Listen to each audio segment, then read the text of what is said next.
Hello, everybody. I am Lisa Sabaniak from Life Like You Mean It. I apologize first off, my voice does not sound all that fabulous. Truth be told, I'm not feeling all that fabulous. Um, cold is not going to hold me back though, because I said that today was the day that I am going to talk to you guys about why you might be holding yourself back. And I thought, I don't think you guys really care if my voice doesn't sound all that fabulous and I don't look all that great and I'm not wearing makeup, because it's more important for us to actually look at why we do some of the things that we do.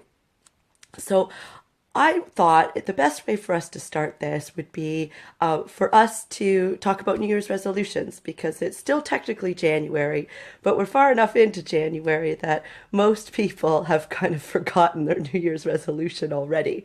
And I laugh about it because, of course, I'm one of those people too. I do the same thing as everybody else.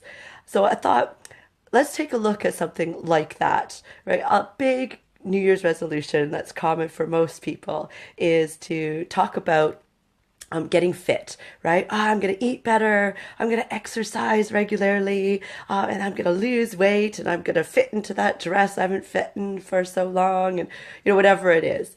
And then we don't, right? Maybe we do for a couple of weeks, or maybe for some it's only a couple of days, and maybe some last for a whole couple of months, but eventually you just kind of fall off of that wagon.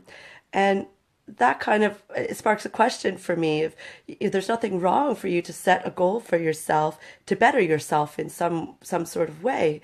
So why in the world wouldn't you keep up with that? Is it a fear of failure that holds you back from doing it? And then I thought, but a fear of failure to get fit isn't very realistic, is it? Because if you change your diet and you start to eat better and you start to exercise, you're definitely going to have success. I mean, even if you don't become a complete health nut, if you are camping out at McDonald's every day and you change that to even camping out at McDonald's only once a week, you are going to lose some weight, right? If you start exercising a little bit, and you were never exercising before, you are going to tone your body. You are going to make those changes. So it's not realistic to actually think that it's a fear of failure that's driving you to hold yourself back from this. So then I thought, what is it? I think maybe it's a fear of having the success and then losing it. It's a fear of maintenance, right? You're going to have the success. That's not a question. Maybe the question is, are you going to be able to hold on to the success? And maybe deeper than that, it's if I do this, if I make these changes in my life and I feel the success of it, I feel what that is like to whatever that goal is, in this case, losing weight and getting trim and getting fit and, fitting into that outfit, and you manage to get that and then you lose it, you will have felt the success and then you'll have felt the loss of the success. That is what you fear, right? If you've never felt the success in the first place, you don't actually know what it's like to lose it. All you know is that you didn't actually reach that success or hit that successful mark in the first place. And that is easier to pat yourself on the back and say, it's okay. You didn't really fail because you didn't actually try. It's much harder when you actually try at something and you fail. It's even harder when you've had success and you've had to say goodbye to that success. And that brings me to a client of mine. We were in a workshop when we were talking about similar things, although it wasn't New Year's yet. So we weren't talking about it in a New Year's resolution sense. We were talking about it in a life sense, not being in the space in your life that you want to be in. And she said, those key words, which was she's not afraid of the success of it. She's afraid of being able to maintain the success. What does she do if she has the success and then she loses it? How could she live with herself with that? And that really hit home because I think a lot of people are like this, right? A lot of people can relate to that. It's not the fear of failure. It's the fear of failure after success. For some people, I think it really is a fear of success itself because you don't really know what the success looks like. You know what your life looks like here at this level, and success is at this level over here. You don't know what that is like to be at that level. This is where you're comfortable. And that's okay. It's okay to stay here because that's what every fiber of your being wants you to do. And that's actually a scientific fact. I happen to be a science teacher on top of my motivational speaking. And speaking as a science teacher, everything has energy. Everything is vibrating in this world with a certain frequency. That includes the clothes that are on your back right now. It includes the chair that you're sitting on right now. It includes your hair right now. It even includes you. You are vibrating at a certain frequency. And negative frequency is going to vibrate, say, here. And positive frequency is going to vibrate here. It doesn't even have to be that big of a jump. You could be talking about from here to here. It doesn't matter. It's still a different frequency. It still feels different. And that difference doesn't necessarily feel good. Not at first. It feels different. It feels uncomfortable. It feels like something you've got to get used to. And we are creatures of habit. So even though our negative vibration, that vibration that keeps us stuck here, not going for something different, not going for that promotion at work, maybe not leaving that relationship you know that isn't serving you well, whatever it is, this is what feels comfortable for you. It's not just the fear of the unknown that drives you to stay.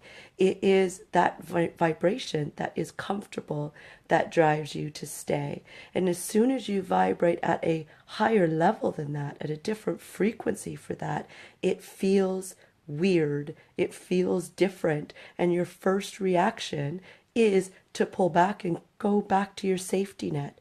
Go back to the place where you are safe. And so knowing this, what if we could work with that? What if we could actually feel ourselves feeling that fear, feeling that uncomfortableness that comes with change, and tell ourselves that that's normal, that that's okay, that we are not failing because we feel that we are succeeding because we feel that. That is success. We are breaking the pattern. We are moving into a different energy vibration. And if you can wrap your head around that, then it stands to reason the longer that you can keep yourself at that new vibration, the more that is going to feel comfortable and that is going to feel normal. So that when you go to slide back down here, that doesn't feel normal or comfortable anymore. That is the oddball. And you strive to get back up here. And if you look at it in those terms, you can't fail then. If you have reached this level and that becomes your new normal, you cannot fail, because even if you shift out of this, you're not going to let yourself shift back here. That's very uncomfortable. And you know what this feels like. It has that uncomfortable, eerie sense to it because you know it and you work so hard to get out of that to here. The next place that's going to feel awkward and weird and uncomfortable is that next step higher. So it depends on what your mind is calling success, right? If your mind calls staying here success, you're right, you are going to fail because you're going to fail by going up here and reaching the next level of success. And that's not failure at all, is it? The fear of the unknown is very scary, especially if we're talking about getting out of a relationship that's not serving you, or trying to go for a different job, maybe in a different building with a different company. Even if it's in the same company, but a different job title that you're going to have, you don't really know what's in store for you with that. It is much easier, isn't it, to just stay with the known, but to push yourself that little bit and see what it actually feels like to vibrate at that different level. That is exciting. And I ask you to take a second and think about, not to be morbid here, but if you were on your deathbed, as we're all going to be one day, and you're looking back on your life, what's going to give you more joy in that moment, that sense of success? Is it going to be thinking about all the things that you tried, you gave your hardest, but they didn't work out in the ways that you thought that they did, but yet opened up new possibilities for you, is that going to really make you feel bad about yourself? Or is the fact that you never tried in the first place going to be what gives you that sense of resentment, that sense of, I wish I could do it all over again? Right? So every time I'm in a situation where something scares me, that's what I think about. Am I going to regret not taking the step forward with this? Or am I going to regret taking the step forward and realizing that it actually isn't for me? It's time for me to take a step sideways or another step forward, or maybe 5 steps forwards, or maybe the right thing is to take the step back. That's not failure. That's you realizing what is best for you and doing what you need to do to have that success. So the next time that you look back on your life and you're thinking, I've worked so hard and I'm not where I want to be. I don't have the money in my bank account, or I don't have the big house, or I don't have the fancy job and the nice car and all those things that I thought I would have at this age. I invite you for the first thing is to think about all the stuff that you do have. What are the different sacrifices that you've made in life that have got you to this particular point? Were they all failures? Or were they different paths that you took that you didn't realize you were going to get an opportunity to take? Should you be recognizing a lot of things in your life as success and giving yourself props for that? Should you think back of all the times that you felt insecure and you felt uncomfortable and you went on with it anyways? Success doesn't necessarily mean that you've got some platinum album and you're successful by being famous and everybody knows who you are. Success comes in all different shapes and sizes, and you recognizing and being proud of yourself, that is success. No matter what it is, it doesn't matter how small. So why are you not allowing yourself to feel that? Is it because you don't feel comfortable with happiness, with true pride in yourself? What caused that? Did somebody else cause that with you? I know with me, that was my upbringing, right? I never knew what it was like to be successful because I had somebody telling me that I was ugly and stupid and useless and worthless my whole childhood. So I had to learn what success looked like for me. And even people that have normal childhoods, that have lots of support and love around them, still have to find out what success looks and feels like to them.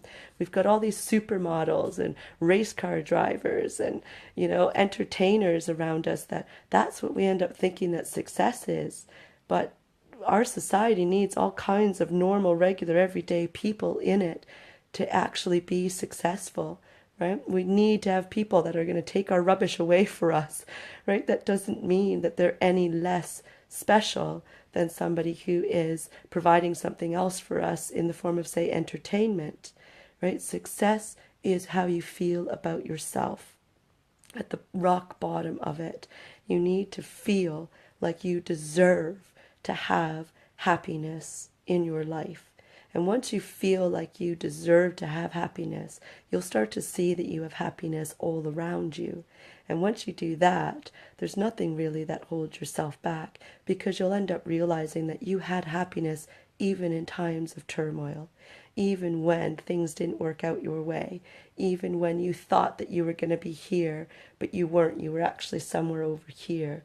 You didn't actually take 5 steps back like you always told everybody you did.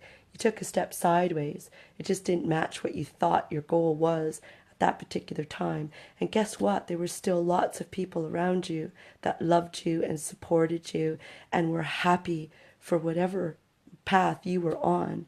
It's time for you to see that the path that you are on is perfect for you. And you need to start taking those opportunities that are there for you, because you are going to be successful and you are going to be able to maintain that success. Because maintenance doesn't mean that you're going to be stuck here. Maintenance means that you're going to reach here and you're going to set your new goal and you're going to reach that too, because you're going to be in tune with yourself and realize that you deserve it. So I hope that that helped you take a little look at why you might be holding yourself back and take a different approach to how you look at your life and the things that you're not exactly happy with in your life, and maybe look at them in a different way. And if you would ever like to have a personal conversation with me, I invite you to follow the link that I've got in this to book a free consultation with me for 15 minutes. I would love to get to know you and see what actually drives you and what struggles you might be having in that moment, so we can try to figure out together how to get you vibrating up here. Thank you so much for listening. Sorry about my voice. Bye.